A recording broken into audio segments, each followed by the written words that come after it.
In front of me I've got Xiaomi Redmi Note 8 2021. In this video I'll show you how to use Google Assistant on lock screen. In the beginning let's enter Google app, tap More and go to Settings. Enter Google Assistant, Voice Match, enable this function,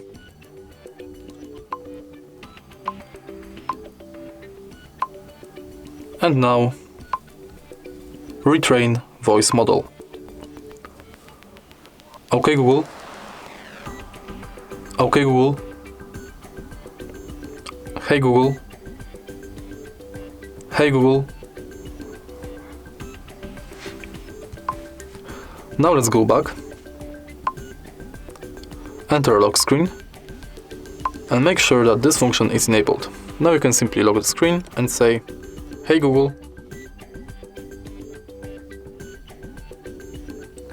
Hey Google. What's the weather like tomorrow?